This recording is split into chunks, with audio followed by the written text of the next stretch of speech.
अंबरीश वरद श्री भगवान. ओम नमो ज्ञानेश्वरा. करुणा करा दयाळा, तुमचा अनुग्रह लाभलो. पावन झालो चराचरी, मी कळा कुसरी काहींच नेने. बोलतो वचने अतिभाविका, तुमचा अनुग्रह लाभलो. पावन झालो चराचरी, एका जनार्दनी तुमचा दास, त्याची आस पुरवावी. तुमचा अनुग्रह लाभलो, पावन झालो चराचरी. संत श्रेष्ठ ज्ञानेश्वर महाराजांच्या चरित्राचं आपण चिंतन करत आहोत. हे चिंतन करत असताना ज्ञानोबरांच्या अवतारापासूनचा विचार आपण करत आहोत. ज्ञानोबरांचा अवतार आहे, संतांचा अवतार, जगाचा अवतार, देवाचा अवतार कसा असू शकतो या दृष्टीने आपण थोडासा विचार करून आलो. आणि मग संतांचा अवतार जो होतो त्या अवताराची काही कारणं सांगितली जातात. त्याच्यात एक महत्वाचं कारण आपण असं पाहत होतो, जगाच्या कल्याणा संतांच्या विभूती देह कष्टविती परोपकारे. आणि आपल्याला त्याचा प्रत्यय ज्ञानोबरांच्या चरित्रात येतोय. देह कष्टविती परोपकारे म्हणजे परोपकार करण्याच्या दृष्टीने स्वतःच्या देहाला ताडण करणारे जे आहेत ना ते संत आहेत. संतांचा एरवी विचार करायला गेला तर इतका त्रास जो घेतला जातो तो स्वार्थापोटी कोणताच नाही ना हो, परोपकारा करताच आहे ना. हा जेवढा काही त्रास घेतला, आळंदीतला त्रास असेल, पैठणमधला त्रास असेल, या सगळ्यांचा जर विचार आपण केला तर हा परोपकारी झालेलाच त्रास आहे ना. म्हणजे हे सगळं परोपकारा करता झालेला त्रास. आणि हा सगळा त्रास सहन करत करत ज्ञानेश्वर महाराज ज्यावेळेस पैठणमध्ये पोहोचतात इथपर्यंतची कथा आणि त्याच्या पाठीमागीतलं तत्वज्ञान आपण बघत आलेलो आहे. ज्ञानोबराय पैठणला पोहोचतात. आळंदीतून पैठणला जेव्हा ज्ञानेश्वर महाराज येतात, मग त्या पैठणमध्ये घडलेल्या ज्या घटना आहेत, पैठणमध्ये घडलेली जी चरित्र आहेत ती आध्यात्मिक दृष्टीने कशी महत्वाची आहेत याचा विचार आपण केला. म्हणून मी मागेही आपल्याला विठ्ठलपंतांचं चरित्र सुद्धा तत्वज्ञानाच्या अंगावर कसं आहे किंवा तत्वज्ञानाच्या अधिष्ठानावर कसं असू शकतं हे आपण बघितलेलं होतं. रुक्मिणी मातेचं अनुष्ठान सुद्धा चाललेलं तत्वज्ञानाच्या अधिष्ठानावर कसं आहे हे महत्वाचं आपण पाहिलं होतं. निवृत्तीनाथ महाराजांचा गुरुपदेश जो त्र्यंबकेश्वरला झाला त्याला सुद्धा अध्यात्माचं अधिष्ठान कसं आहे हे आपण पाहिलं. निवृत्तीनाथांनी ज्ञानोबराय सोपान काका मुक्ताबाईंना केलेला जो गुरुपदेश आहे त्याला सुद्धा तत्वज्ञानाचा आधार कसा आहे हे आपण पाहिलं. नंतर ज्यावेळेस विठ्ठलपंत आळंदीला येतात आणि आळंदीला आल्यानंतर माझ्या मुलांचे उपनयन संस्कार कसे होतील, माझ्याकडून चूक झाली तर याच्याकरता काहीतरी प्रायश्चित्त सांगा, हे जे बोलणं आहे की नाही याला सुद्धा एक तत्वज्ञानाचं अधिष्ठान कसं आहे हे आपण मागं पाहिलं. त्याच्यानंतरचा एक महत्वाचा संवाद मी आपल्याला सांगितला होता बघा, आपल्या सगळ्यांच्या लक्षात असेल. निवृत्तीनाथ महाराजांचा आणि ज्ञानेश्वर महाराजांचा जो संवाद आहे की नाही तो संवाद अतिशय महत्वाचा आहे. मागं झालाय आपला. निवृत्तीनाथ महाराज ज्ञानेश्वर महाराजांना सांगतात, ज्ञानोबा उपनयन संस्काराची गरजच नाही का, आत्मस्वरूपाच्या ठिकाणी कसली क्रिया आली रे बाबा. आत्मा हा निर्विकार आहे, निर्विकल्प आहे, तिथं कोणतीही क्रिया नाही. क्रिया ही शरीरात असते, आत्म्यामध्ये क्रिया नसते. क्रिया रहित असलेला तो आत्मा आहे, विकल्प रहित असलेला तो आत्मा आहे. देहामध्ये क्रिया घडत असतात, देहामध्ये विकल्प असतात, देहामध्ये विकार असतात, परंतु आत्मस्वरूपाच्या ठिकाणी मात्र कोणत्याही पद्धतीची क्रिया नसते. आत्मस्वरूपाच्या ठिकाणी कोणत्याही पद्धतीचा विकल्प नसतो, विकार नसतो. आणि म्हणून ही चर्चा एका तत्वज्ञानाच्या उच्च पातळीवरची आहे हे आपण ऐकून आलो. ज्ञानोबरायांनी मला कधी कधी या दोघा भावांच्या संवादामध्ये जेव्हा निवृत्तीनाथ महाराज ऐकतो ना आपण तेव्हा असं वाटतं की अगदी निवृत्तीनाथांचं बरोबर आहे, याच्या पुढे काही असू शकत नाही, याच्या पुढे काही असू शकत नाही असं वाटतं. पण जेव्हा ज्ञानोबरायांनी त्या युक्तिवादाला उत्तर दिलं की आपल्याला असं वाटायला लागतं की ज्ञानोबरायचंच बरोबर आहे, याच्या पुढे काही असू शकत नाही. गंमत बघा, या दोघा बंधूंच्या युक्तिवादाचा जरी विचार आपण केला तर कशा पद्धतीने असू शकतात.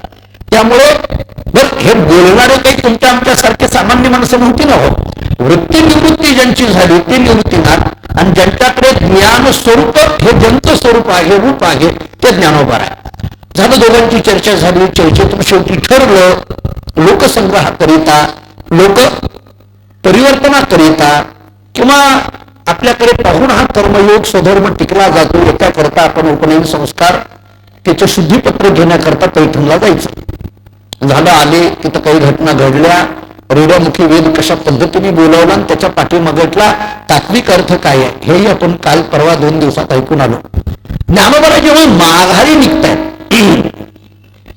तेव्हा माघारी जात असताना पैठणहून ज्ञानेश्वर महाराजांचा जो प्रवास आहे तो निवासाच्या दृष्टीने आहे. हे जे नेवासा गाव आहे हे काय आहे याची चर्चा आपली कालपासून चालली. नेवासा हे गावच आहे, संपलं. एखाद्या गावाबद्दल इतकी चर्चा करायची काय गरज आहे? गाव आहे, संपलं ना हो. पण गेली 2-3 दिवस झाले आपण पुन्हा पुन्हा नेवासा नेवासा या शब्दावर येऊन थांबतोय. काय असं त्या नेवासामध्ये आहे? त्या नेवासा या शब्दाचा अर्थ तरी आपल्याला काय करता येईल? नेवासा शब्दाची नेमकी आध्यात्मिक भूमिका काय आहे? प्रत्येक गावाचं एक वैशिष्ट्य असतं. बार्शी या गावाचं एक वैशिष्ट्य आहे.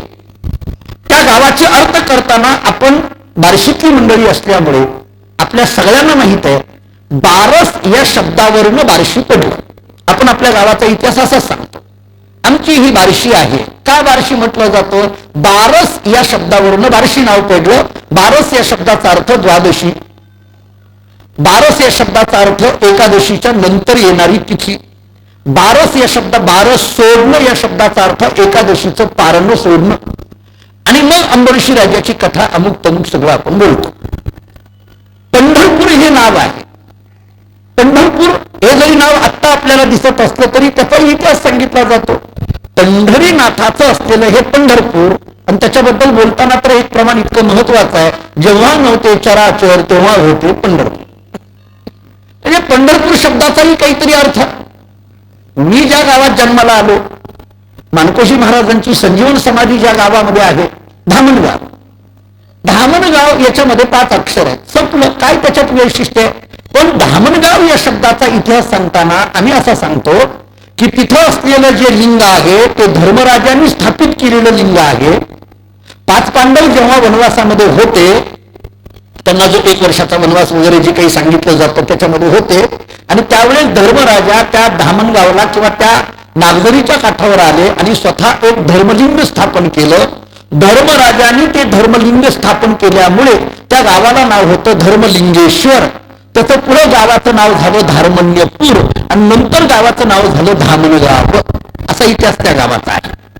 तसं नेवासा या गावाचा अर्थ काय? आपण एक अर्थ गेल्या 2 दिवसापासून पाहतोय.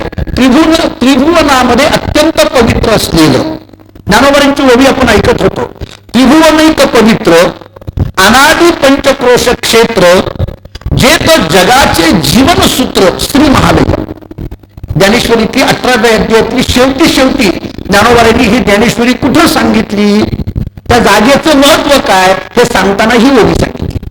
ज्ञानेश्वर महाराज सांगतात, मी ज्या नेवासा गावामध्ये ही ज्ञानेश्वरी सांगितली ते गाव कसं आहे? त्रिभुवनैक पवित्र. त्रिभुवनामध्ये एक पवित्र असलेलं हे क्षेत्र आहे. दुसरी ओळख सांगतात अनादि पंचक्रोश क्षेत्र, हे अनादि. त्रिभुवनामध्ये पवित्र असलेलं क्षेत्र सांगताना म्हणजे 3 भूमिका इथं महत्वाच्या आहेत. एक पवित्र आहे, दुसरी गोष्ट अनादि आहे, आणि तिसरी गोष्ट क्षेत्र आहे. हे 3 शब्द नेवासाला फार महत्वाचे. हे मी आध्यात्मिकच वर्णन करतो, मला लौकिक आणखीन 2 मुद्दे मांडायचे पुढं. एक सांगितलेलं आहे ते पवित्र. नेवासा गाव कसं आहे? पवित्र आहे. नेवासा गाव कसं आहे? अनादि आहे. आणि नेवासा गाव कसं आहे? क्षेत्र आहे. मी काल एक वाक्य सांगितलं होतं पहा, आपण गावामध्ये रस्ते निर्माण करू, गावामध्ये जलाशय निर्माण करू, गावामध्ये घरं मोठी मोठी बांधू, पण त्या गावाला क्षेत्र करण्याचं सामर्थ्य मात्र आपल्यात नाही. गावाला क्षेत्र करायचं असेल तर तिथे संतांचा नाही तर भगवंताचाच अवतार लागेल, त्याच्याशिवाय ते क्षेत्र होत नाही. बार्शी क्षेत्र म्हटलं जातं, श्री क्षेत्र बार्शी. त्याचं कारण काय? अंबरीशी राजा. त्याचं कारण काय? भगवंताचं प्रकटीकरण. त्याच्याशिवाय क्षेत्र शब्द येत नाही. मला एरवी सांगा, अशा सगळ्याच गावाला क्षेत्र लावलं जातंय का? सगळ्याच गावाला कुठे क्षेत्र लावलं जातं का? श्री क्षेत्र कराची येथे पाकिस्तानात आहे का कुठे असा शब्द? नाही लागत ना. क्षेत्र हा शब्द आपल्या प्रवचन मालेमध्ये सद्गुरुदादांचं आगमन आहे. पुंडलिक वरद हरिप्रभ श्री ज्ञानदेव तुकाराम सद्गुरु बोधराज महाराज की जय.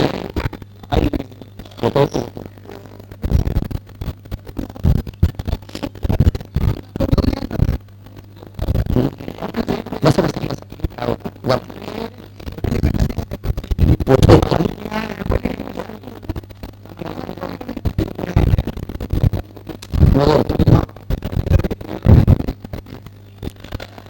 त्रिभुवनैक क्षेत्र अनादि पंचक्रोश क्षेत्र जेथ जगाचे जीवनसूत्र श्री महालय. नेवासा गावाचं वर्णन इतकं गोड पद्धतीने केलेलं आहे. त्रिभुवनामध्ये पवित्र असलेलं हे निवास आहे, अनादि आहे आणि क्षेत्र आहे. एखाद्या गावाचा पवित्रपणा कसा असतो या पवित्र शब्दावरून काल आपण पाहिलं होतं. एखादं मोठं कार्य व्हायचं असेल तर जागा सुद्धा पवित्रच लागते. सगळ्याच गोष्टी सगळ्या जागेत होत नसतात. काही काही जागा सुद्धा तेवढ्याच पवित्र लागतात. भूमी फार महत्वाची असते. भूमीची शुद्धता फार महत्वाची असते. भूमीची पावित्र्यता फार महत्वाची असते. बऱ्याच वेळेला काही काही लोक असं बोलतात बघा, अहो नाही नाही हे कार्य इथंच व्हायचं होतं, दुसरीकडे नाही, हे इथंच व्हायचं होतं. त्या जागेची पवित्रता असते, त्या जागेचं महात्म्य असतं, त्या जागेमुळे त्या गोष्टी काही काही घडत असतात. त्यामुळे भूमीची पवित्रपणा महत्वाचा. तर रामायणामध्ये एक उदाहरण माहितीही असेल, फक्त उल्लेख करून पुढे जातो. काही नाही म्हणे, राम लक्ष्मण सीता ज्यावेळेस वनवासाला निघाले तेव्हा एका जागेमधून जात असताना रामचंद्र प्रभू पुढून जात होते, पाठीमागून लक्ष्मणजी जात होते. आणि पुढे गेल्यानंतर काय झालं, थोड्या वेळाने एका झाडाखालच्या जागेपासून पुढे गेल्यानंतर लक्ष्मणाच्या मनामध्ये त्या जागेतून जाताना एक वाईट विचार आला. लक्ष्मणाच्या मनामध्ये असं आलं की हा वनवास सांगितलाय कुणाला, हा वनवास सांगितलाय कुणाला, रामाला. बर, वनवास रामाला सांगितला, वनवास रामाला सांगितला, त्यांच्याबरोबर सीतेने वनवासाला जाणं ठीक आहे, परंतु माझा काय संबंध आहे. लक्ष्मण विचार करायला लागला, माझा काय संबंध आहे. अरे यांना सांगितलं होतं विनाकारण मी आलो का नाही. आणि थोडं पुढे गेल्यानंतर एकदम लक्ष्मणाच्या लक्षात आलं की आपल्या मनामध्ये हा वाईट विचार आला आपल्या भावाबद्दल, कधीच येत नव्हता, आज आला. त्याच्या चेहऱ्यावर चिंता दिसायला लागली. रामचंद्र प्रभूंनी सांगितलं, लक्ष्मणा काय झालं चिंता करायला, काही नाही काही. सांगायला सुद्धा लाज वाटायला लागली की तुमच्याबद्दल माझ्या मनात असा वाईट विचार आला. सांगायला सुद्धा वाईट वाटायला लागलं. रामानेच ते ओळखलं आणि रामचंद्र प्रभूंनी सांगितलं, लक्ष्मणा तुझ्या मनामध्ये आलेला जो वाईट विचार आहे तो विचार का आला असा तुझा प्रश्न आहे ना. तुझं तोंड जरी हे नाही बोललं तरी मन तरी का बोललं असा तुझा प्रश्न आहे ना. एखाद्या गोष्टी तोंडातून बोलल्या जातात. एक सांगतो आता पुढे ऐका. लोक काय बोलतात, अहो मारलेलं विसरतो हो पण बोललेलं विसरत नाही म्हणतात. बरोबर, मारण्यापेक्षा बोलणं वाईट. बरोबर, आणि त्याच्या पुढे सांगू, बोलण्यापेक्षा मनात येणं वाईट. पुढचं घ्या, बोलण्यापेक्षा सुद्धा मनात येणं वाईट. लक्ष्मणांनी सांगितलं माझ्या मनातच हे का आलं असं वाटायला लागलं. रामचंद्र प्रभूंनी सांगितलं वाईट वाटून घेऊ नको, हा तुझा दोष नाही, ज्या जागेतून जात होता त्या जागेचा दोष आहे, त्या भूमीचा दोष आहे. कारण ती भूमी सुंद आणि उपसुंदाची भूमी आहे. दोन सख्या भावामध्ये नितांत प्रेम असणारी ती भूमी, पण एका स्त्रीमुळे दोन सख्या भावामध्ये निर्माण झालेलं वैर अशी ही भूमी आहे. दोन सख्या भावामध्ये वैर निर्माण करणारी ती भूमी आहे. त्यामुळे त्या भूमीतून जात असताना माझ्याबद्दल तुझ्या मनामध्ये संशय किंवा वाईट विचार आला, त्यामुळे तो तुझा दोष नाही, त्या जागेचा दोष आहे, भूमीचा दोष असू शकतो. नेवासा याच नगरीमध्ये गीतेवर भावार्थ दीपिका नावाची टीका निर्माण करण्याचं सामर्थ्य असल्यामुळे त्याला क्षेत्र म्हटलं ज्ञानोबारांनी. एरवी गीतेवरचं हे भाष्य दुसरीकडे करता आलं नसतं का. पण ज्ञानेश्वर महाराज आधी करून निवृत्तीनाथ त्याच जागेमध्ये का जातात याचं कारण सांगताना ज्ञानोबाराय सांगतात, त्रिभुवनामध्ये असलेलं पवित्र, अनादि असलेलं आणि क्षेत्र असलेलं आणि अशाच जागेमध्ये जेथे जगाचे जीवनसूत्र श्री महालय, जगाचे जीवनसूत्र, हे मी पुढे बोलेल, मी जीवनसूत्र कुठून गीतेकडे येत आहे. त्यामुळे ही एक ओळख निवासाची आहे. दुसऱ्या दोन ओळखी निवासाच्या एका वाक्यात सांगतो. हे झालं आध्यात्मिक वर्णन निवासा गावाचं. दुसरं लौकिक वर्णन असं आहे, नेवासा या शब्दामध्ये वास हा शब्द महत्वाचा आहे. आपण जर नेवासाला गेल्यानंतर तिथं म्हाळसा देवी जिथं रहिवासाला आली, म्हाळसा देवी जिथं राहिली, म्हाळसा देवीचं जे निवास आहे, म्हाळसा देवीचं निवास ते निवासा, म्हणून म्हाळसा देवीने निवास केला. म्हाळसा देवीचं जे निवास असल्यामुळे तिला नेवासा म्हणा, असा एक पुराणातून आलेला अर्थ आहे नेवासा शब्दाचा. आणखीन एक अर्थ असा सांगितलाय, त्या तर्कासुराकडून कुबेरावर ज्यावेळेस स्वारी आली त्यावेळेस कुबेराकडे असलेलं जे धनसाठा आहे, निधी आहे, तो कुठेतरी ठेवायचा, म्हणून कुबेर ज्या भूमीमध्ये घेऊन तो निधी आला आणि ठेवला, म्हणजे निधीचा वास, त्याच्यातून निद्वास हा शब्द तयार झाला आणि निद्वास या शब्दाचा पुढे अर्थ झाला नेवासा, असा एक अर्थ सांगितला जातो. त्यामुळे निधीचा जिथं वास आहे ते निवासा, म्हाळसा देवीचा जिथं वास आहे ते निवासा, मोहिनी राजाचं जे सुंदर मंदिर आहे ते निवासा, त्रिभुवनामध्ये अत्यंत पवित्र असलेलं जे आहे ते निवासा, अनादी असलेलं जे आहे ते निवासा, अनादी शिवपीठ असलेलं करवीरेश्वराचं मंदिर आहे, जिथं ज्ञानोबांनी ज्ञानेश्वरी लिहिली ती करवीरेश्वराचं मंदिर आहे ते निवासा, आणि क्षेत्र असलेलं ते निवासा. अशा या निवासा गावामध्ये निवृत्तीनाथ महाराज, ज्ञानेश्वर महाराज, सोपान कथा, मुक्ताबाईसह तो रेडा आणि त्यांच्याबरोबरची अन्य मंडळी तिथे येऊन थांबलेली आहे. आता इथं बसून करायचं काय? ज्या कार्याला सुरुवात करायची आहे त्या कार्याचा सुतोवाच या ओवीतून दिसून येतोय, जेथे जगाचे जीवनसूत्र महालय, जगाचं जीवनसूत्र जिथं उलगडलं, जीवनसूत्र जिथं मोकळं केलं, जीवनसूत्राचा विस्तार ज्या जागेमध्ये केला तो निवासा. मी जीवनसूत्र हा शब्द वापरतो. सूत्र हे अल्पाक्षर असतं आणि असंदिग्ध असतं. सूत्र या शब्दाची व्याख्याच अशी आहे, अल्पाक्षरम असंदिग्धम, म्हणजे एक तर ते कमी शब्दामध्ये असतं आणि निसंशय असतं. असंदिग्ध या शब्दाचा अर्थ निसंशय.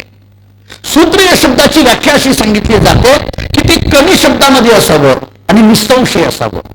भगवंताची मुखातून आलेलं हे जे गीताशास्त्र आहे ते तर अगदी 700 श्लोकाची गीता आहे. गीता म्हणजे काही फार श्लोकाची अशातला भाग नाही.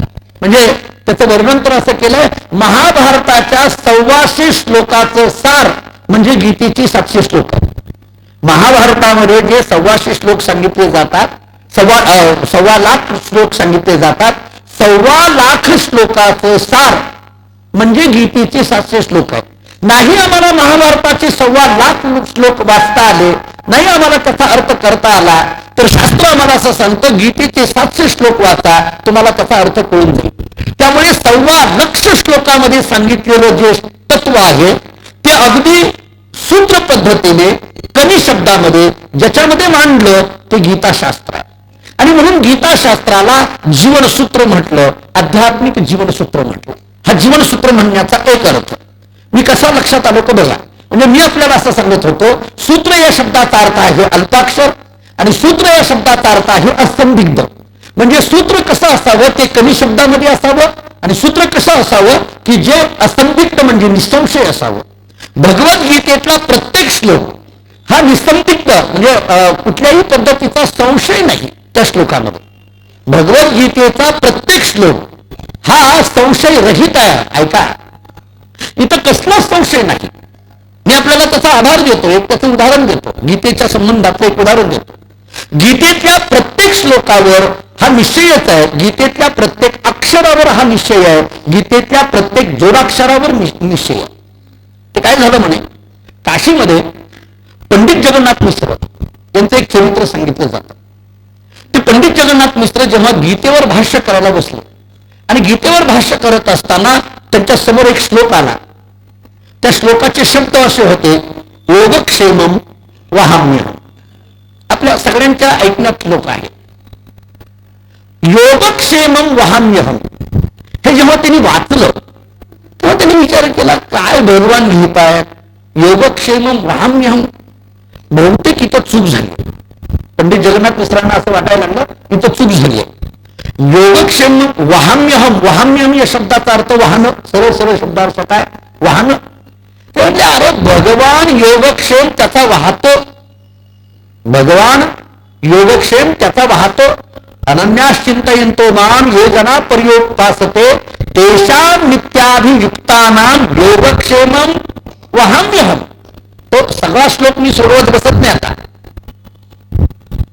तेशाम हे म्हणत असताना त्यांचा योगक्षेम मी वाहतो. ते पंडित जगन्नाथ मिश्रांना वाटायला लागलं हे वाहतो शब्द चुकीचा आहे. हा, एखाद्या वेळेस असं लिहायला हरकत नाही. योगक्षेमम ददाम्यहम, मी योगक्षेम देतो. वाहतो, वाहण्याची काय गरज आहे? एवढा भगवान परमात्मा, त्यानं वाहण्याची गरज नाही. तो काय करेल? ददाम्यहम, देईल. इथं चुकलंय, गीतेमध्ये इथं चुकलंय. एकतर गीता नंतर ज्यांनी लिहिली किंवा जी शब्दरूपाने प्रगट झाली तेव्हा चूक झाली असेल, किंवा भगवंताकडूनच घाई गडबडीत चूक झाली असेल. बघा हे आता जगन्नाथ मिश्रांची चूक काढायला लागली, त्या भगवंताची चूक काढायला लागली. बहुतेक त्यांच्याकडनं चूक झाली असेल. आपण सुधारणा करू, आपण गीतेचे अभ्यास करू. आणि म्हणून त्यांनी योगक्षेमम वहाम्यहम, वहाम्यहम या शब्दावर 3 रेषा मारल्या आणि तिथं ददाम्यहम लिहिलं.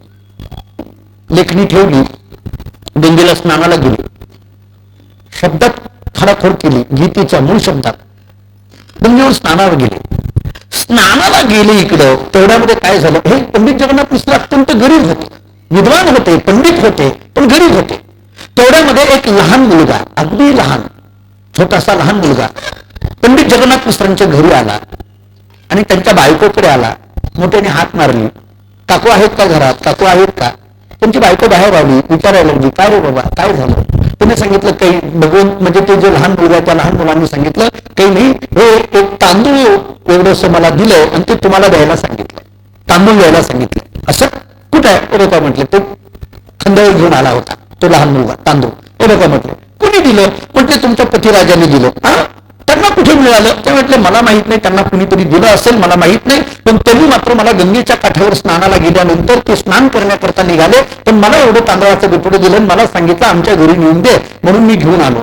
अरे बरं झालं, बरं झालं. नाही तरी रोजची जेवणाची आम्हाला चिंताच असायची. त्या लहान मुलांनी पुढे सांगितलं, काकू म्हटले मी घेऊनच येणार होतो, पण काय झालं कुणास ठाऊक, तुमच्या पतिदेवानी म्हटले एक मला चापट मारली, बघा 3 बोटं उमटलेत म्हटलं गालावर, माझ्या 3 बोटं उमटलेत. ते जगन्नाथ मिश्रांच्या बायकोने बघितलं, अरे एवढासा लहान मुलगा, त्याने तांदूळ, हा बघा ना मी खांद्यावर घेऊन आलोय, एवढासा लहान मुलगा तांदूळ घेऊन आलाय आणि यांनी मात्र याला मारलं. त्या बायकोने त्यांना सांगितलं, हे बघ तू काळजी करू नको, येऊ दे त्यांना, आता कोणाची बायको असो, असंच म्हणते की आता पंडिताची असली काय कोणाची असो, येऊ दे त्यांना आता. अरे तुला कशामुळे मारलं? तो म्हटलं बघा ना मला माहित नाही. अरे असं कसं काय? येऊ दे, तू काळजी करू नको म्हटले. एवढासा लहान मुलगा तांदूळ घेऊन आला, खांद्यावर घेऊन आला, वाहून आणलं आणि तुला मारावं म्हटले. पंडित जगन्नाथ मिश्र आपलं स्नान करून आले. आल्याबरोबर ते घरात आणखीन पाय टोळतात ना टोळतात तोपर्यंत येणं सुरू केलं. का हो, काही कळतंय का तुम्हाला? तुम्हाला काहीतरी जरा, तुम्ही काही काही शब्द मनातल्या मनात बोलत राहा, आहे का नाही तुम्हाला? पंडित जगन्नाथ मिश्रांनी विचार केला, बायको कधीच आपल्याला एवढं परत बोलत नाही, आज का बोलायला लागली? म्हणजे काय झालं तू असं आडवा तत्वा बोलायला लागली? अहो तुम्हाला जरा तरी कळायला पाहिजे, लहान मुलाला कुठे मारत असतात का? आणि एवढं मारायचं का? त्याच्या गालावर 3 बोटं उमटावी इतकं मारावं का? पंडित जगन्नाथ मिश्रांनी सांगितलं, तुला काहीतरी भ्रम झालाय, मी कोणाला मारलं नाही, कोण भेटलं नाही. अहो तांदूळ घेऊन आला तो मुलगा, तुम्हीच दिले त्याच्यावर तांदूळ. तुम्ही सांगितलं मला कोणी भेटलं नाही, मी कोणाच्या खांद्यावर तांदूळ दिले नाही. अहो वाहून घेऊन आला तो तांदूळ, तुम्ही त्याला मारलं म्हणे. पंडित जगन्नाथ मिश्रांनी सगळी कथा नीट ऐकली. पंडित जगन्नाथ मिश्रांच्या लक्षात आलं, आपण कोणत्याही मुलाला भेटलो नाही, तांदूळ दिलं नाही. आपल्या घरात जो तांदूळ घेऊन आला तो दुसरा तिसरा कोणी नाही, भगवान श्रीकृष्ण परमात्माचा आहे. पंडित जगन्नाथ मिश्रांच्या लक्षात आलं, आपल्या घरात आले ते भगवानच आले. 3 बोटं उमटली अशी जी सांगितलं, मी त्या गीतेवर केलेल्या ह्या 3 रेषा, माझ्याकडून हे महापाप झालं, माझ्याकडून महापाप झालं. त्यामुळे गीता ही कशी आहे? असंदिग्ध, निसंशय आहे. या गीतेतला प्रत्येक श्लोक, प्रत्येक शब्द, प्रत्येक अक्षर हे सूत्र रूपाने आहे आणि कोणत्याही पद्धतीचा संशय नाही असं आहे. असं असलेलं गीता नावाचं जीवनसूत्र, की ज्या गीतेमध्ये, मी कालच बोललो, आज दादा उपस्थित आहेत, मी दादांचं नाव घेऊन काल बोललो होतो. दादांनी आम्हाला लहानपणापासून सांगितलं, गीता जगावं कसं हे शिकविते आणि भागवत मरावं कसं हे शिकविते, आणि म्हणून गीता भागवत करीती सोडून. ज्या भगवद्गीतेमध्ये असं जीवनसूत्र आहे, त्या जीवनसूत्राचा विस्तार ज्या भूमीमध्ये झाला ते निवास आहे. अशा या भूमीमध्ये हे जे गीता तत्व आहे, काय आहे हे गीता तत्व?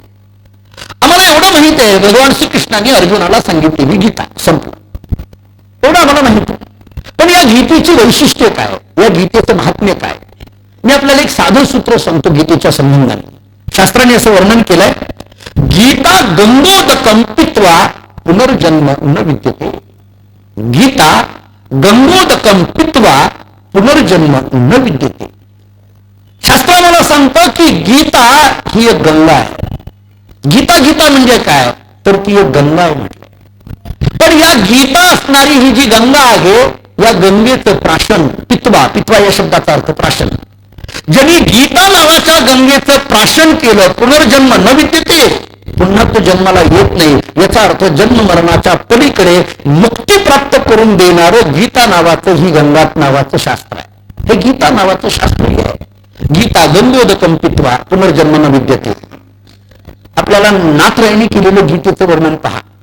नाथराय तर म्हणतात, गीता गीता गीता वाचे जे म्हणती. गीता गीता गीता वाचे जे म्हणती, नाही पुनरावृत्ती तया नरा. नाथ महाराजांची भाषा आहे. गीता गीता गीता वाचे जे म्हणती, नाही पुनरावृत्ती तया नरा. हे नाथ महाराजांचं प्रमाण काय. आणि शास्त्राकडलं इकडलं वचन घ्या, गीता गंगोदकम पित्वा पुनर्जन्म न विद्यते. हे सूत्र काय, या दोन्ही सूत्राचा एकच अर्थ झाला. एवढ्यावर थांबत आणखीन याच्यात एक सूक्ष्मता केली.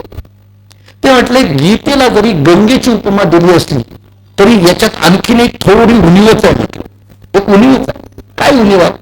गंगा काय करते आणि गीता काय करते हे सांगत असताना गंगेबद्दल वर्णन असं केलं जात आहे, मन निर्मोचन पूसाम जलस्नानम दिने दिने. मन निर्मोचनम पूसाम जलस्नानम दिने दिने. गंगेचं केलेलं दिने दिने स्नान, प्रत्येक दिवशी केलेलं स्नान मन निर्मोचनम, आमचा मळ घालवित. आमचा मळ घालवण्याचं काम गंगेचं पाणी करतं. आता ऐका, आमचा मळ घालवण्याचं काम गंगेचं पाणी करतं. गीता काय करते? सकृत गीतांबसी स्नानम संसार मलनाशनम. गीतेबद्दल बोलताना मात्र शास्त्र म्हणतं, गंगा आमचा मळ घालवण्याचं काम करते, पण गीता आमच्या अंतःकरणाचा संसार नावाचा मळ घालवण्याचं काम करते. हा गीता आणि गंगेमध्ये असलेला सूक्ष्म फरक आहे. गंगा आमच्या शरीरावरचा मळ घालवेल, पण गीता आमच्या मनातला मळ घालविते. जरा आणखीन पुढे बोलतो. आम्ही अनेकदा सांगत असतो, शरीराचा मळ घालवणारी साबणे भरपूर भेटतात. जाहिराती बघू बघू आपण साबणे घेतोय. आता ह्यानं तरी फरक पडेल, त्याने तरी फरक पडेल, काळाचा गोरा होतो का नाही कोणाच ठरतो. पण आपण अनेक साधनं घेतो. शरीरशुद्धीची साधनं अनेक भेटतील, पण मनशुद्धीचं एकच साधन आहे आणि त्याचं नाव गीता. मनशुद्धीचं एकच साधन आहे आणि म्हणून संसार मलनाशन करायचं काम ही गीता करते.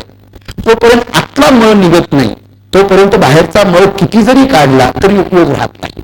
आतला मळ काढावा लागतो. बऱ्याचदा माणसाकडे आतला मळ हे माहीत नसतं. मी अनेक वेळेला एक उदाहरण देत असतो.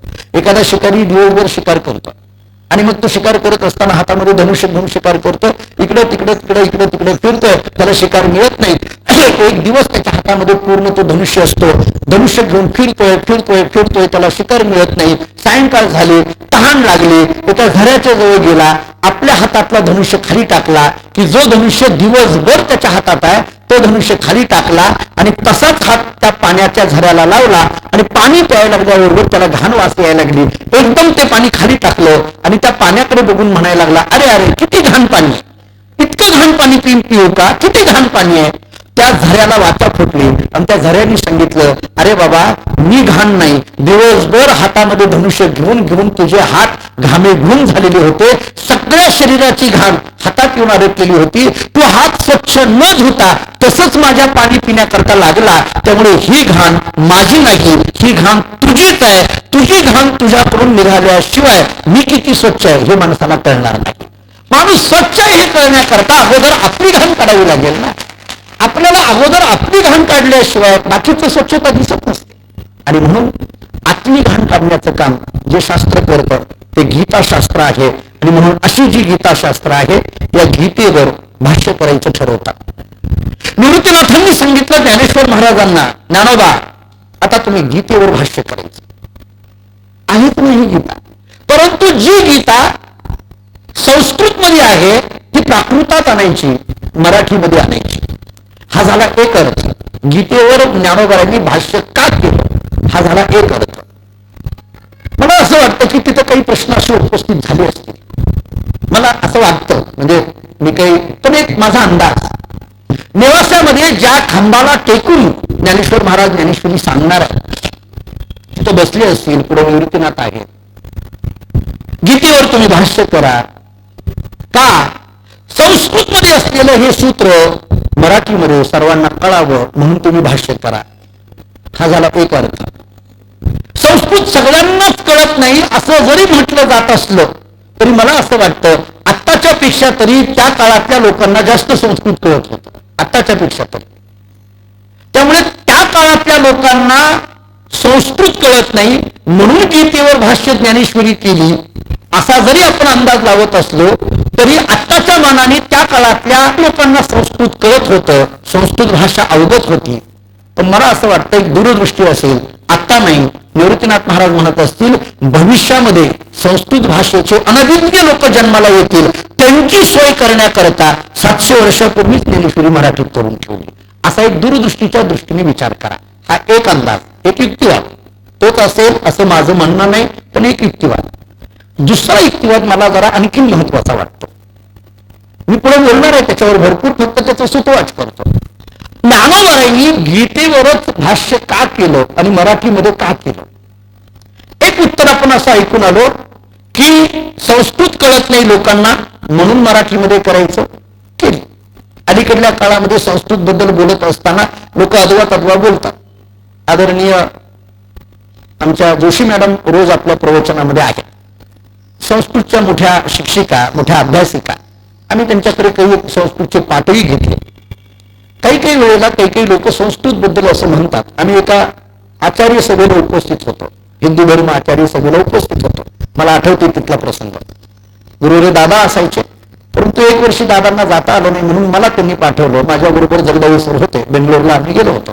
हिंदू धर्म आचार्य सभा, कन्याकुमारीपासून हिमालयापर्यंतचे सगळे आचार्य तिथं होते. आणि एके दिवशी त्या सभेमध्ये संस्कृत भाषेच्या दृष्टीने चर्चा निघाली. आणि मग त्याच्यामध्ये एक जण व्यक्ती संस्कृत भाषेबद्दल असं म्हटला की संस्कृत भाषा ही मृत भाषा, डेड लँग्वेज, मृत भाषा असं म्हटलं. मला आठवत आहे शृंगेरी पीठाचे आचार्य जगद्गुरु श्री शंकराचार्य त्या सभेमध्ये होते, शृंगेरी पीठाचे. त्यांनी इतकं गोड वाक्य सांगितलं, त्या माणसाचं खंडन करताना ते असं म्हटले, संस्कृत भाषा मृत भाषा नाही, उलट संस्कृत भाषा ही अमृत भाषा आहे. अमृत भाषा आहे, मृत नाही आहे, ती अमृत भाषा आहे, देववाणी आहे. तिथं संस्कृती रक्षण करणारी ती भाषा आहे, संस्कार देणारी ती भाषा आहे, विचारांची प्रगल्भता व्यक्त करणारी ती भाषा आहे. त्यामुळे संस्कृत भाषा कळत नाही, आम्हाला जमत नाही किंवा ती समजत नाही. आपण जर विचार केला तर संगणकाच्या बाबतीत विचार केला तर संगणक पहिल्यांदा जी भाषा अवगत करतं ती संस्कृत आहे. आज जर संगणकाच्या दृष्टिकोनातून विचार केला तर मग इंग्रजी, मग बाकीचं. संस्कृत भाषा ही सगळ्या भाषांची जननी म्हणून सांगितली जाते, आई म्हणून सांगितली जाते. आणि त्यामुळे या जननीमध्ये असलेलं हे तत्वज्ञान ज्ञानोबारांनी मराठीत केलं. एक अर्थाने सांगितला, कळत नव्हतं. मी दुसरा अर्थ सांगितला, त्या काळात नाही पण भविष्यात असं होण्याची शक्यता आहे म्हणून निर्माण केलं. हे सगळे अर्थ बाजूला ठेवा. मी आणखीन एक युक्तिवाद देतो. असा असेल, का ज्ञानोबारांनी गीतेवर भाष्य केलं? असं काय नेमकं गीतेमध्ये? आता ज्ञानोबारांना असं का वाटलं की या गीतेचा विस्तार करावा लागणार आहे? की जे गीता गंगोदक आहे, जी गीता मननाश, संसार मननाश करणारी आहे, जी भगवद्गीता भगवान श्रीकृष्ण परमात्म्याने अर्जुनाला सांगितली, अर्जुनाचं निमित्त करून सांगितली. आता हे गीताशास्त्र ज्ञानोबारांना का वाटलं विस्तार करावा? याचं आणखीन एक कारण असं असेल, मला असं वाटतं की गीता ज्या कुरुक्षेत्रावर सांगितली गेली तो प्रसंग आपण अनेक वेळेला ऐकतो. काय अर्जुनाच्या मनामध्ये निर्माण झालं, अमुक तमुक मोह निर्माण झाला, तो निवृत्त करण्याकरता भगवंतांनी बोलायला सुरुवात केली. अशोचवान शोचस्तोम प्रज्ञावादंश भाषेचे वगैरे वगैरे गीतामध्ये आम्ही सगळं सांगतो. आता त्या गीतेमध्ये गीतेचा मूळ पाया 2च वाक्यात आहे माझ्या दृष्टीने. म्हणजे मी जेवढा थोडा अभ्यास गीतेचा करतो तेवढ्या दृष्टीने मला असं वाटतं की 2च विषयावर ही गीता उभा आहे. मी आज गीतेचा एवढा विस्तार का करायला लागलो? कारण नेवास्यामध्ये याच गीतेवर भावार्थ दीपिका नावाची टीका निर्माण होणार आहे ना. ज्याच्यावर ज्ञानोबराय भाष्य करणार आहेत ते कळायला पाहिजे आपल्याला. हे नेमकं निवासामध्ये काय चाललं होतं. भगवद्गीता आजही आम्ही घरामध्ये वाचतो. मला असं वाटतं की गीतेचे दोन विषय महत्वाचे आहेत. एक विषय अर्जुनाच्या मुखातला आहे, एक विषय भगवंताच्या मुखातला. ऐका काय आहे अर्जुनाच्या मुखामध्ये वाक्य आणि भगवंताच्या मुखामध्ये काय वाक्य आहे. अर्जुनाचं वाक्य असं आहे, मला युद्ध करायचं नाही किंवा मला कर्म करायचं नाही असं कोण म्हणतोय. अर्जुन. आणि तुला कर्म करावंच लागेल असं कोण सांगतोय. कृष्ण भगवान. म्हणजे अर्जुन म्हणतो मला युद्ध करायचं नाही, भगवान म्हणतात तुला युद्ध करावंच लागेल. अर्जुन म्हणतो मला कर्म करायचं नाही, भगवान म्हणतात तुला कर्म करावंच लागेल. मला असं वाटतं मला कर्म करायचं नाही म्हणणारा अर्जुन आणि तुला कर्म करावंच लागणार आहे म्हणणारे भगवान, एवढ्या दोनच वाक्यावर जे शास्त्र आधारित आहे त्याचं नाव गीताशास्त्र. याचे एवढे दोनच शब्द आहेत, त्याच्यात वेगळं काही नाहीये. मग हे सगळे विस्तार आहे. अर्जुनाने युद्ध नावाचं कर्म मला करायचं नाही म्हणत असतानाचे विस्तार आहे. मला का नको, त्याच्यामुळे नको, त्याच्यामुळे नको, हे नको, ते नको, हे सगळे विस्तार आहेत पुढं. आणि तुला युद्ध करावं लागेल हे कळण्याकरता भगवंतांनी जे सांगितलं बाकीचं, याच्यामुळे करावं लागेल, त्याच्यामुळे करावं लागेल, हे विस्तार आहे. म्हणून मूळ सूत्र जर बघितलं तर एवढंच आहे. मला वाटतं की हे जीवनाचं सूत्र आहे. कर्म करायचं का कर्म न करायचं एवढा एका सूत्राभोवती जे घेरलेलं आहे ना ते मानवी जीवन. हे करू का न करू, आपण to be or not to be हे इंग्रजीतलं वाक्य आपण अनेकदा ऐकतो. हे करावं का न करा. मला असं वाटतं, मी अनेक वेळेला मागे बोललो असेल, तुम्हाला माहित असेल किंवा नसेल, वपू काळे सरांचं एक पुस्तक आहे आपण सारे अर्जुन. वपू काळे सरांचं एक पुस्तक, आपण सगळीजण साहित्य वाचणारी मंडळी आहात, आवर्जून वाचा ते पुस्तक. आपण सारे अर्जुन असं का ते शीर्षक दिलं. त्यांचं म्हणणं असं आहे, अर्जुन या शब्दाचा अर्थ काय, द्विधा मनस्थितीमध्ये जो आहे तो अर्जुन. हे करावं का न करावं अशा स्थितीमध्ये जो आहे तो अर्जुन. अर्जुन या शब्दाच्या व्याख्या त्यांनी अशा केल्या. आपण काय करतो, अर्जुन म्हणजे तो पांडव, अमुक तमुक, हे सगळं लौकिकाचं वर्णन झालं, हे सगळं झालं. पण अर्जुन इतक्या वेगळ्या अंगाने काळे सरांनी मांडला की अर्जुन या शब्दाचा अर्थ तुम्ही देहदृष्टीने जाऊ नका, अर्जुन या शब्दाचा अर्थ तत्वदृष्टीने जा, आत्मी दृष्टी बघा. द्विधा, आणि ही द्विधा मनस्थिती आपली कितीदा आहे. अर्जुनाची एकदाच झाली होती, आपली क्षणाक्षणाला आहे. आपली क्षणाक्षणाला 5:30 वाजता मनात आलं प्रवचनाला जाऊ करून जाऊ, गेलो पाऊस आला तर काय करू, किती आहे आपण सारे अर्जुन, इथं बसलेले आपण सारे अर्जुन. बरं गेल्यानंतर जागा मिळेल का न मिळेल, आपण सारे अर्जुन. आपली इथं जागा असताना हा कसा काय बसला, त्याला काढावं का न काढावं, आपण सारे अर्जुन. किती अर्जुन आपला तयार होतो, क्षणाक्षणाला अर्जुन तयार होतो. अगर जाऊ द्या, हे जाऊ द्या, सगळं जाऊ द्या. मी माता भगिनींना विचारतो, मला माता भगिनींना फक्त एकच प्रश्न विचारायचा, काही नाही, एवढ्या संख्येने आपण आहात. मला सांगा, रोज सकाळी उठल्यानंतर पहिला प्रश्न तुमच्या मनात काय, आज भाजी कोणती करायची. झालं ना, आपण सारे अर्जुन. आलं ना म्हणा. तर भाजी तिथं असते, एकीकडे टमाटे असतात, एकीकडे मेथीची भाजी आहे, एकीकडे गवारीची भाजी आहे, इकडे सगळं असतं. तरी मनामध्ये येतं हे करावं का, नाही ती काल केली होती, हे करावं का, नाही ही राहील उद्या करू आपण. त्याच्यात आणखी बारका वाचतो. 8 दिवस कोणती टिकणारी भाजी आहे, 5 दिवस कोणती टिकणारी भाजी आहे, 4 दिवस कोणती टिकणारी आहे, 3 दिवस कोणती टिकणारी आहे. याचं परफेक्ट ज्ञान ज्यांना देवाने दिलं, आपल्याच्याने शक्य नाही महाराज, फक्त यांना देवाने ते ज्ञान दिलं, त्यांना बरोबर कळतं. त्याच्यात आणखीन सांगू, मला कळत नाही, मी हे अलीकडे सुरू झालं जाऊ द्या, पण आम्ही लहानपणी, हे तर जुनीच मंडळी, पण आमच्या लहानपणी आम्हाला कधी फ्रीज नाही बघायला मिळाला घरात. आई दादा इथं आहे, फ्रीज नव्हता, त्यामुळे रोज गरम भाजी असायची.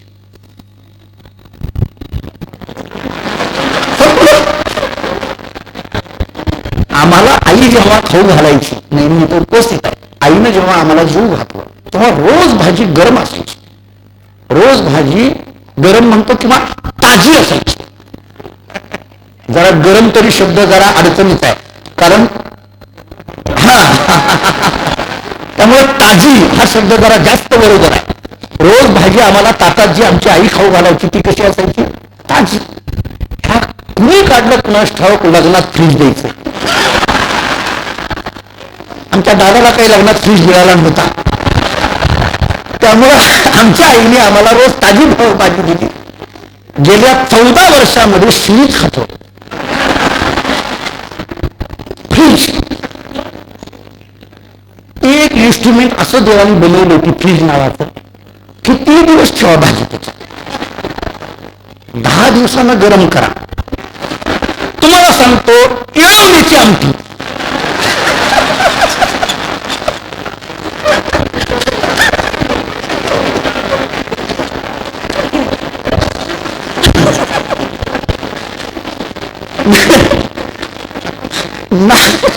नागपंचमीला केलेली हिरवण्याची आमटी पोळ्यापर्यंत बैलाला घेऊन जातो.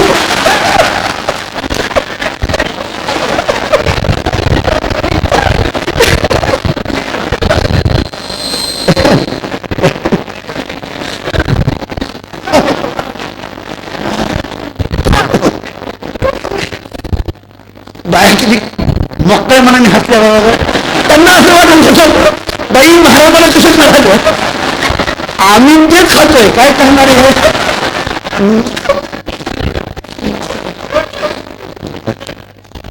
गंमत आहे महाराज. मला बोलायचं आहे, मुद्दा असा मांडायचा. गीता शास्त्र हे सांगत असताना आपण ज्या शास्त्राच्या दृष्टीने हा विचार करतो आहोत, आपण सारे अर्जुन. बाईला प्रश्न पडतो कोणती भाजी करू. ही झालेली द्विधा मनस्थिती ज्या व्यक्तिमत्वाकडे आम्हाला घेऊन जातो ते व्यक्तिमत्व म्हणजे अर्जुन आहे. द्विधा मनस्थिती, आणि अशा द्विधा मनस्थितीमध्ये असलेला अर्जुन, हे करावं का न करावं अशा स्थितीत असलेला अर्जुन, त्याची द्विधा मनस्थिती ज्या शास्त्राने घालविली ते शास्त्र गीताशास्त्र. गीता कधी ऐकायची, जेव्हा जेव्हा आमच्या समोर प्रश्न पडतो हे करू का न करू. एक काम करा, घरात एकच जाऊन ग्रंथ उघडा, त्याचं नाव गीता. ते गीता आम्हाला उत्तर देऊन टाकेल हे करायचं का न करायचं, उत्तर देऊन टाकेल.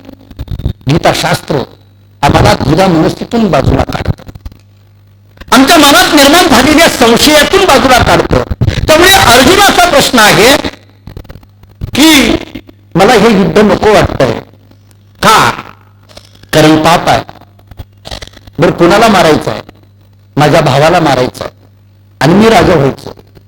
अर्जुन त्यातल्या त्यात विचार करतो, ठीक आहे एखाद्या वेळेस मी भावाला मारायचं हे थोडं मान्य करेल, पण गुरूंना पुढे द्रोणाचार्य आहेत, भीष्माचार्य आहेत, कृपाचार्य आहेत, माझ्या गुरूंना मी मारायचं. आणि म्हणून अर्जुन असा एक प्रश्न करतो गीतेमध्ये, हे देवा अरे एखाद्याला मारणं हे पाप आहे ना, आपल्या भावाला मारणं हे तर पापच पाप आहे ना. जाऊ दे देवा, गुरूंना मारणं, ज्या गुरूंच्या कडे आपण शिकलो त्या गुरूंना मारणं किंवा त्यांच्याबद्दल निंदा करणं हे तर महापाप आहे ना. भगवान स्पष्ट सांगतात, हो पाप आहे, महापाप आहे. मग अर्जुनाचा 3ऱ्या अध्यायातली सुरुवातच बघा. अर्जुन म्हणतो, देवा जर हे पाप असेल तर किम कर्मणी घोरे माम नियोजो सुकेशव.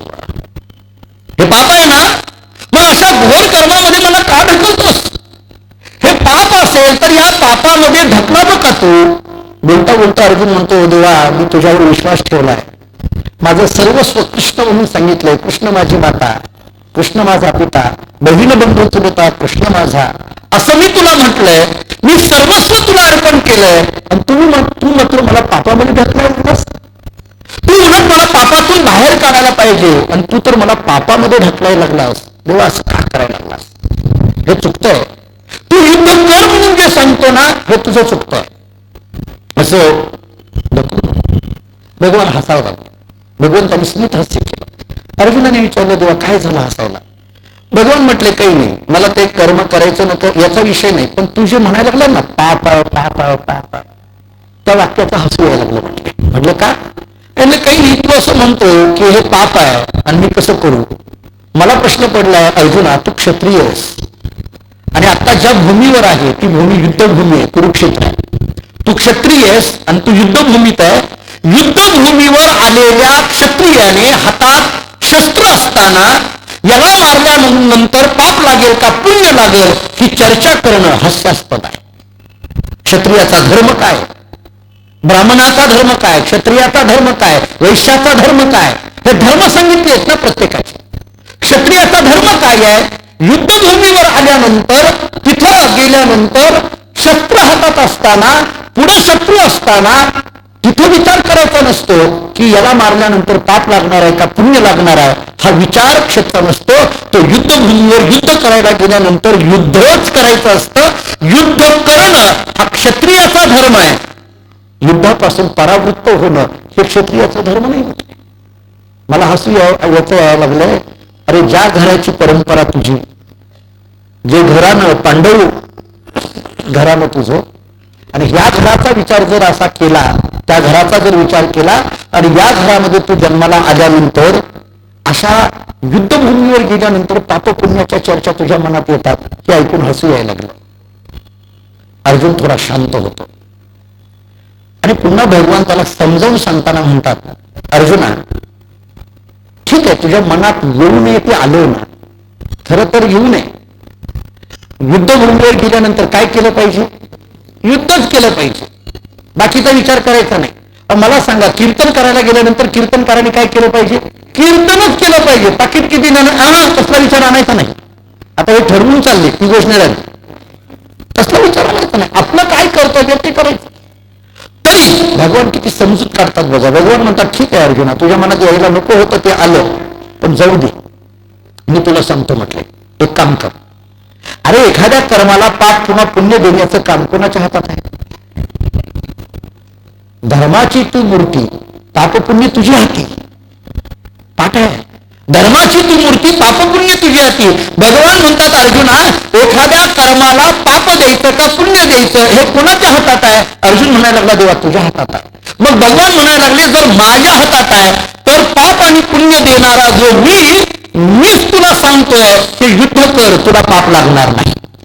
मी सांगतोय ना, म्हटलं मी आहे ना माग, युद्ध कर, मी आहे माग, तू काळजी करू नकोस, मी तुला सांगतोय, मी आहे माग, काळजी करू नको. अर्जुन म्हणायला लागला, नाही नाही देवा, हे जरी सगळं खरं असलं तरी सुद्धा एखाद्या वेळेस माझ्याकडनं हे कर्म घडलं आणि मग तू त्याला पाप देणार. त्याचं कारण असं आहे, एखाद्या कर्माला पाप किंवा पुण्य देण्याचं जरी तुझ्या हातात असलं तरी तू सुद्धा कोणाला विचारून देतो, कर्मदेवतेला विचारून देतोस. कर्मदेवतेला विचारून देतो. मग ती कर्मदेवता तरी याच्यावर लादणार ना की हे निषिद्ध कर्म केलंय पाप आहे, हे विहित कर्म केलंय पुण्य आहे, आणि म्हणून ती तरी होणारच आहे ना, म्हणून मला नाही करायचं. आणि पुन्हा तू म्हणशील, अरे अरे तुला म्हणलो पण काय करावं आता, असं म्हणणारी भरपूर आहेत मागे उभं राहणारी. आम्हाला उडी टाकायला लावतात आणि परत मागच्या मागे निघून जातात, असं म्हणून म्हटलं नाही. शेवटी भगवंतांनी सांगितलं, आता हे गीतेचं तत्व फार मोठं आहे, मला सगळा विस्तार करायचा नाहीये.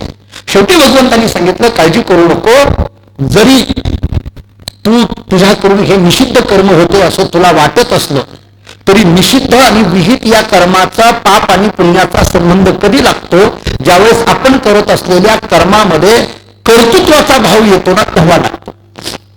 मी करतो असं जेव्हा येतो ना तेव्हा लागतो.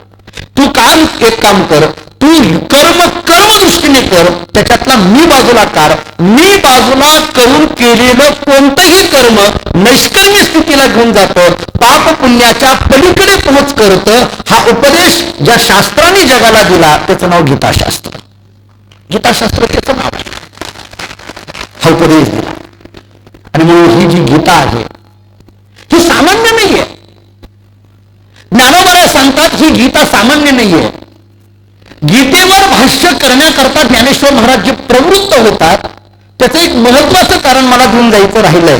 आणि ते असं होतं की त्या कुरुक्षेत्रावर जरी अर्जुनाने कर्माच्या, ज्ञानाच्या, भक्तीच्या, योगाच्या संबंधाने प्रश्न विचारलेले असतील आणि जरी भगवंतांनी कर्माच्या, ज्ञानाच्या, योगाच्या, भक्तीच्या संबंधाने उत्तरं दिली असतील तरी सुद्धा असे काही आणखीन विषय गीतेमध्ये राहिले, असे काही विषय होते की जे आणखीन पुष्कळ भगवंताला बोलायचे होते, असे काही विषय होते की ते अर्जुनाला पुष्कळ विचारायचे होते.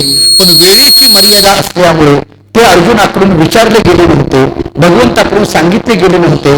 आता पुढे ऐका, त्या कुरुक्षेत्रावर जे अर्जुनाने विचारले ते प्रश्न सोडून जे अर्जुनाच्या मनात होते ते प्रश्न, आणि त्या कुरुक्षेत्रावर जे भगवंतांनी उत्तरं दिली ती सोडून जी भगवंताच्या मनात असलेली उत्तरं, ते अर्जुनाच्या मनातले प्रश्न आणि भगवंताच्या मनातली उत्तरं ही विस्ताराने ज्या ग्रंथामध्ये ज्ञानोबारायांनी मांडली तिचं नाव ज्ञानेश्वरी आहे. तिचं नाव ज्ञानेश्वरी आहे. आणि म्हणून गीतेपेक्षाही वेगळे कोण आहे.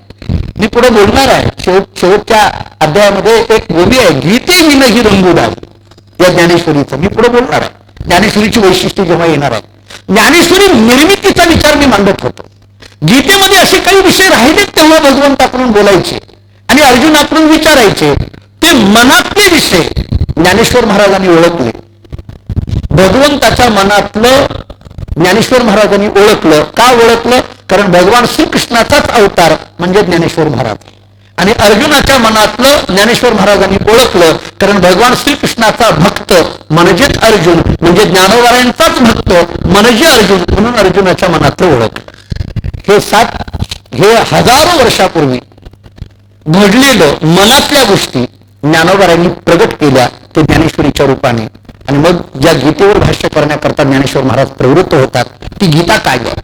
ज्ञानोबाराय सांगतात, जे भगवद्गीता म्हणजे जे ब्रह्मेशानशी प्रशंसीजे, जे सनकादिकी सेवेजे आदरिसी. ज्याला भगवद्गीता म्हटलं जातं ती भगवद्गीता म्हणजे काय आहे. ब्रह्मदेवानी भगवान शंकरांनी जिची प्रशंसा केली, सनकादिकांनी जिचं आदराने सेवन केलं ती भगवद्गीता आहे. ब्रह्मदेव आणि भगवान शंकर जिची प्रशंसा करतात ती भगवद्गीता आहे. एवढ्यावर ज्ञानोबाराय थांबत नाही. ज्ञानोबाराय बोलतात ही गीता कशी आहे. हे शब्दे विन संवादीजी, इंद्रिया नीनता भोगीजे, बोला आधी झोंबीजे प्रमेयाची. ऐका गीतेचं वर्णन कसं केलं ज्ञानोबाराय. ज्ञानोबाराय बोलतात ही गीता तुम्हाला अभ्यासायची आहे ना, मग कशी अभ्यासा. हे शब्दे विन संवादीजी, या गीतेवर शब्दांचा संवाद करून जमत नाही. या गीतेवर शब्दांची चर्चा करून जमत नाही. या गीतेवर प्रत्येक सिद्धांताचा अनुभवच घ्यावा लागतो, त्याच्याशिवाय गीता कळत नाही. गीतेवर प्रवचन करून गीता कळत नाही. गीतेवर चर्चासत्र करून गीता कळत नाही. गीतेवर वादविवाद करून गीता कळत नाही. गीतेचा अनुभव घेतल्याशिवाय गीता कळत नाही. गीतेचा अनुभव महत्वाचा आहे. मी बोलत नाही. ज्ञानोबाराय बोलतात शब्दे विन संवादीचे. एक त्याला दृष्टांत फार गोड दिला, मी पुढे बोलणार आहे. इंद्रिया नीनता भोगीचे. ज्ञानोबाराय बोलतात गीतेचा अनुभव घ्यायचा आहे ना, मग इंद्रियाला थकवा देऊन घ्या, इंद्रियाला बाजूला सारून घ्या. इंद्रियांना सुद्धा कळालं नाही पाहिजे की तुम्ही गीतेचा अनुभव घेताय. का? कारण इंद्रियांना जर कळालं तर ते इंद्रिय पुन्हा बहिर्मुख होतील आणि आपल्या चालू असलेल्या गीतेच्या अनुभवाला कुठल्या तरी विषयाच्या पात्रामध्ये टाकून देतील. त्यामुळे इंद्रियांना सुद्धा नाही कळालं पाहिजे असा गीतेचा अनुभव घ्या. तुम्ही तेवढ्या ताकदीनेच ऐकायचे. मी दृष्टांत देणार आहे पण अगोदर सिद्धांत सांगतो. आणि त्याच्या पुढे बोलतात बोला आधी झोंबी जे प्रमेयाची. समजा ज्ञानोबाराय बोलतात तुम्हाला बोलावंच वाटलं. ऐका आता, एक तर पहिल्यांदा सांगितलं याच्यावर बोलू नका, चर्चा करू नका, चर्चेचा विषय नाही. दुसरी गोष्ट सांगितली याचा अनुभव घ्यायचा आहे तर इंद्रियांना सुद्धा कळालं नाही पाहिजे अशा पद्धतीने अनुभव घ्या.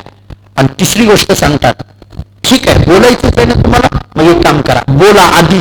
आधी म्हणजे अगोदर. बोलायच्या अगोदर काय करा, झोंबीचे प्रमेयाची, याच्यातले गीतेतले जे असलेले प्रमेय आहेत त्या सिद्धांताचा अनुभव घ्या आणि मग त्याच्यावर बोला. सिद्धांताचा अनुभव न घेता जर बोलत असाल तर ते बोलणं तुमचं फोल ठरेल. त्यामुळे अशी ही गीता आहे. नाही कळालं ज्ञानोबाराय दृष्टांत देतात. ज्ञानोबाराय म्हणतात कसं सांगू, ऐका.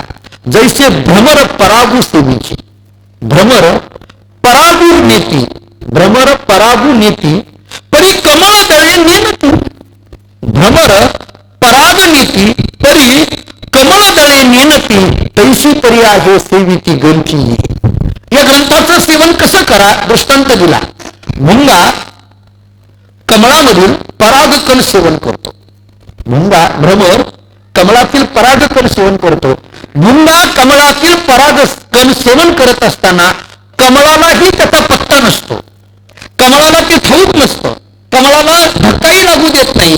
कमळाला कसलाही धक्का न लागू देता त्याच्यातला पराग कण सेवन करण्याचं काम जसा मुंगा करतो तसं इंद्रियांना थोडाही धक्का न लागू देता गीतेतील पराग कण सेवन करण्याचं काम आपण करावं असा गीता ग्रंथाचा अभ्यास आहे.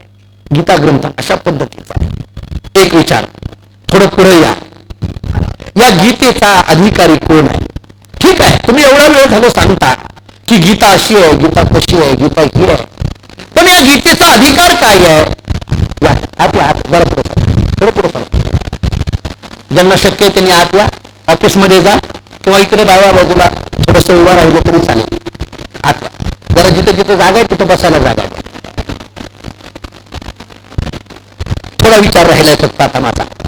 गीतेबद्दल बोलत असताना आणखीन एक विचार असा सांगितलाय, या गीतेचा कोण अनुभव घेऊ शकेल? मी काय काय सांगितलं आतापर्यंत हे लक्षात घ्या. गीतेबद्दल ब्रह्मदेव आणि शंकर जिचं वर्णन करतात ती गीता, सनकाधिक आदराने जिचं सेवन करतात ती गीता, शब्दहीन जिचा संवाद करावा लागतो ती गीता, इंद्रियांना सुद्धा माहीत न होता जिचा अनुभव घ्यावा लागतो ती गीता, तिच्यावर बोलायचं असेल तर अगोदर प्रमेयाची सिद्धांताचं आचरण करावं लागेल ती गीता, कसं जशा पद्धतीने भ्रमर कमळाला कसलाही धक्का न लागता परागकण सेवन करतो अशी गीता. आता हे सेवन करण्याचा अधिकार कोणाला येईल? ज्ञानोबा फार गोड सांगतात. ज्ञानोबा बोलतात, ऐसेनी गंभीरपणे खेळावली मी अंतःकरणे अथिला तोची जाणे मागली. या गीतेचा अभ्यासक कुणाला म्हणायचं? या गीतेचं सेवन कुणी करायचं? या गीतेची उपासना कुणी करायची? या गीतेत पुढे कोणी नतमस्तक व्हायचं? ही गीता मी अभ्यासते असं कुणी म्हणायचं? या गीतेवर प्रवचन किंवा या गीतेचं चिंतन किंवा या गीतेवर भाष्य कुणी करायचं? ज्ञानोबा बोलतात, ऐसेनी गंभीरपणे खेळावलेनी अंतःकरणे अथिला तोची जाण. 3 शब्द. ऐसेनी गंभीरपणे, एक खेळावलेनी अंतःकरणे, गंभीरपणे अंतःकरणे खेळावलेनी. खेळावलेनी या शब्दाचा अर्थ स्थिर आणि स्थिर या शब्दाचा अर्थ शांत. ज्यांचं अंतःकरण शांत आहे आणि ज्यांचे जीवन गंभीर आहे, गंभीर आणि शांत असं ज्यांचं अंतःकरण आहे आणि या 2 गोष्टींनी जो संपन्न आहे तोच गीतेचा अभ्यासक असू शकतो. अन्य कोणालाही गीतेचा अभ्यास करता येणार नाही. गीतेचा अभ्यास करायचा आहे ना, अंतःकरण गंभीर पाहिजे. गीतेचा अभ्यास करायचा आहे ना, अंतःकरण स्थिर म्हणजे शांत पाहिजे. अशी ही गीता. एके दिवशी काय झालं, या गीतेची कथा ज्ञानोबा फार गोड सांगतात. काय झालं म्हणजे भगवान शंकर आणि पार्वती दोघे बसलेले होते. भगवान शंकर आणि पार्वती बसलेले होते आणि बसल्या बसल्या भगवान असे शांत बसलेले होते. चेहरा अगदी शांत आहे. कुठला तरी विचार डोक्यात चाललाय असा तो चेहरा आहे. विचार मग्न चेहरा वेगळा आणि विचित्र चेहरा वेगळा.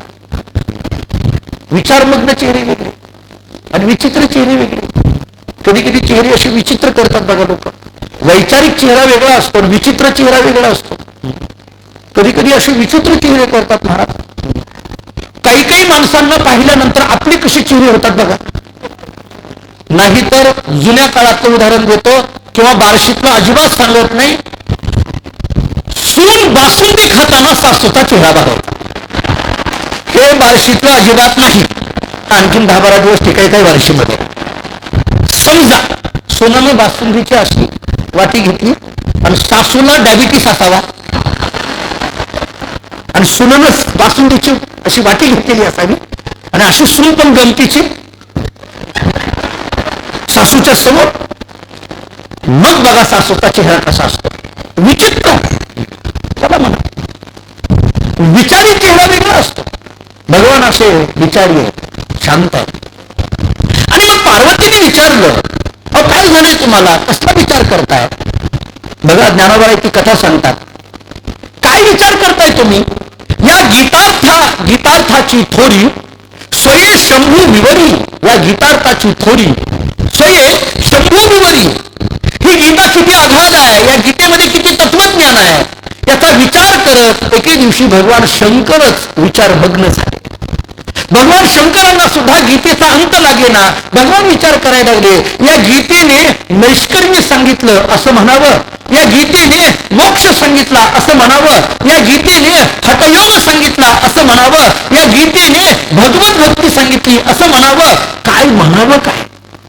भगवान शंकर विचार करतात, काय सांगू या गीतेबद्दल? ही गीता कर्मप्रधान आहे असं म्हणू, ही गीता ज्ञानप्रधान आहे असं म्हणू, ही गीता अष्टांग योग प्रधान आहे असं म्हणू, ही गीता भक्ती प्रधान आहे असं म्हणू, काय म्हणू या गीतेबद्दल? हा विचार भगवान शंकर करत होते. आणि हे बघून जेत भवानी प्रश्न करी चमत्कार. भवानी मातेने पार्वतीने विचारलं, अहो काय झालंय? कसला विचार करताय? काय त्या गीतेबद्दल एवढा विचार करताय? ठीक आहे, काहीतरी गीतेत सांगितलं असेल, कसला विचार करताय? हे विचार कसला करताय म्हटल्याबरोबर भगवंताच्या मुखातून गीतेबद्दल एक ओवी आली, फार गोड आहे. भगवान पार्वतीकडे बघतात, भवानी मातेकडे पाहतात आणि भगवान शंकर म्हणतात, ते तर हरू म्हणे नेनिजे देवी जैसे का स्वरूप तुझे. ते तर हरू या शब्दाचा अर्थ शंकर. हरू म्हणे नेनिजे, हे पार्वती मला कळत नाहीये. देवी जैसे का स्वरूप तुझे तैसे हे नित्य नूतन देखीजे गीता तत्व. भगवान शंकर म्हणायला लागले, पार्वती तू म्हणते ना कसला विचार करता एवढं गीतेबद्दल? काय त्या गीतेबद्दल एवढं आहे? काय त्या गीतेबद्दल एवढा विचार? बरं, पार्वतीचं असं म्हणणं होतं, मी जवळ असताना एवढा काय भगवद्गीतेचा विचार? असा घ्या अर्थ जरा, असं घ्या, मी आहे तुमच्या जवळ आणि मला मात्र एक शब्दही बोलत नाही आणि मग मात्र उगाचच विचार करायला लागलाय गीतेबद्दल, भगवद्गीतेबद्दल. मी जवळ असताना मला बोलावं, बरं काय कमी जास्ती विचारावं, काय संसाराला लागतं, काय संसाराला लागत नाही, हे काही नाही. तुम्ही डोक्याला हात लावत बसलाय आणि त्या गीतेबद्दल चर्चा करत बसलाय. भगवद्गीतेमध्ये अमुक आहे का तमुक आहे का विचार करत बसलाय. एवढं काय त्या भगवद्गीतेत? आता भगवान शंकरांनी विचार केला, तिला काय उत्तर द्यावं? भगवान एवढे मानसशास्त्रज्ञ भगवान शंकरांनी सांगितलं, पार्वती तुझं जे रूप आहे का नाही, बायको आपल्यावर चिडली की फक्त तिच्या सौंदर्याचं वर्णन करायचं असं भगवान शंकर म्हणतात. मी नाही म्हणत. भगवान शंकरांनी मी माझं म्हणजे याच्यातून बघा, मी माझं बोलत नाही, मी माझं बोलत नाही म्हणजे मी माझंच बोलतो, पण मी माझं बोलत नाही. भगवान शंकरांनी काय केलं? भगवान शंकर म्हणायला लागले, पार्वती तुझं जे हे रूप आहे की हे बघ, देवी जैसे का स्वरूप तुझे. ज्ञानेश्वरी ज्ञानोबाला वर्णन करतात, हे देवी जैसे का स्वरूप तुझे. तुला माहित आहे ना, तुला बघत असताना तुझं जे रूप आहे, तुझं इतकं सौंदर्य आहे, रोज तुझं सौंदर्य नित्य नूतन वाटतं ग. तुझं रूप रोज नित्य नूतन वाटतं. आणि मग भगवान शंकर सांगतात, पार्वती तुझा चेहरा जसा नित्य नूतन आहे तशी ही गीता नित्य नूतन आहे. कितीही विचार केलं तर नवीनच निघतंय, नवीनच निघतंय, नवीनच निघतंय, नवीनच निघतंय, अशी ही गीता. जसं तुझं रूप उजळत चाललंय असं म्हणायचं असतं, तुझं रूप उजळत चाललंय असं जे असं म्हणतो ना आपण, तसं भगवान म्हणायला लागले की ही गीता नित्य नूतन आहे, नित्य नूतन आहे, नित्य नूतन आहे. त्याच्यात नाविन्यता आहे, नाविन्यता आहे. आणि मग हे गीतेचं केलेलं चिंतन, अशी जी भगवद्गीता, जी भगवद्गीता शब्दविन संवादीची, जी भगवद्गीता इंद्रियांना सुद्धा पत्ता न लागता अनुभवीची, जी भगवद्गीता अगोदर प्रमेयाच्या सिद्धांताची बैठक बसू द्या आणि मग त्याच्याबद्दल बोला. ज्या भगवद्गीतेकरता अंतःकरण गंभीर पाहिजे, ज्या भगवद्गीतेकरता अंतःकरण शांत पाहिजे, अशी ही भगवद्गीता, जी भगवान शंकरांना नित्य नूतन वाटायला लागली, अशी ही जी भगवद्गीता आहे. या भगवद्गीतेबद्दल बोलताना ज्ञानेश्वर महाराज सांगतात, हे काय आहे? जे उपनिषदांचे सार. हे भगवद्गीता काय आहे? उपनिषदांचे सार, सर्व शास्त्रांचे माहेर, परमहंसी सरोवर सेविजे. ही भगवद्गीता उपनिषदांचं सार आहे. ही भगवद्गीता सर्व शास्त्रांचं माहेर आहे. ऐका, उपनिषद अभ्यास करणं आम्हाला शक्य नाही, मग एक काम करा, दशोपनिषदाचं सार ज्या ग्रंथात आहे ती भगवद्गीता आहे. सर्व शास्त्रांचं माहेर ज्या ग्रंथात आहे ती भगवद्गीता आहे. त्यामुळे 6 शास्त्र अभ्यासायचे आहेत, गीता अभ्यास करा. उपनिषदांचा अभ्यास करायचा आहे, गीता अभ्यास करा. आता आपल्याला प्रश्न पडतो, अहो हे झालं गीतेचं अलौकिक वर्णन. लौकिक काय वर्णन आहे? या गीतेने 5 गोष्टी दिल्या. या गीतेने 5 गोष्टी दिल्या. पहिली गोष्ट या गीतेने दिली दैवी प्रयत्नवाद. दुसरी गोष्ट दिली अहंकार नाश. तिसरी गोष्ट दिली लोकसंग्रह. चौथी गोष्ट दिली ज्ञानयुक्त भक्ती आणि पाचवी गोष्ट दिली समन्वय. या भगवद्गीतेचे हे 5 प्राण आहेत. काय काय 5 प्राण आहेत? पहिला मुद्दा मी सांगितला दैवी प्रयत्नवाद. गीता आम्हाला शिकविते प्रयत्नवाद, गीता आम्हाला शिकविते अहंकार नाश, गीता आम्हाला शिकविते लोकसंग्रह, गीता आम्हाला शिकविते ज्ञानयुक्त भक्ती आणि गीता आम्हाला शिकविते समन्वय. आता गीतेने हा प्रयत्नवाद कसा शिकविला, आता गीतेने हा अहंकार नाश कसा शिकवला, आता हा गीतेने लोकसंग्रह कसा शिकवला, या गीतेने ज्ञानयुक्त भक्ती कशी दिली आणि या गीतेने समन्वय कसा शिकवला. या 5 गोष्टी ज्या गीतेमध्ये आहेत हे गीतेतलं असलेले 5 प्राण आहेत. त्या 5 प्राणांचा विचार पुन्हा प्रश्न पडतो की या गीतेतल्या 5 प्राणांचं चिंतन काय, या गीतेमध्ये असलेलं उपनिषदांचं सार कसं आहे, या गीतेमध्ये असलेलं 6 शास्त्रांचं माहेर कसं आहे. कुणीतरी प्रश्न उपस्थित करेल उपनिषद संस्कृत मध्ये आहेत आम्हाला वाचता येत नाही, त्याचं सार कळायचं असेल काय करावं लागेल. शास्त्र संस्कृत मध्ये आहे आम्हाला ते वाचता येत नाही, त्याचं सार कळायचं असेल काय करावं लागेल. बघा कुणीतरी नेवास्यामध्ये हा प्रश्न विचारला असेल आम्हाला उपनिषद सांगा, आम्हाला शास्त्र सांगा. तिथं कुणीतरी म्हटलं उपनिषद सांगा ऐकायचे आहेत ना गीता वाचा, कुणीतरी म्हटलं शास्त्र ऐकायचं आहे ना गीता वाचा.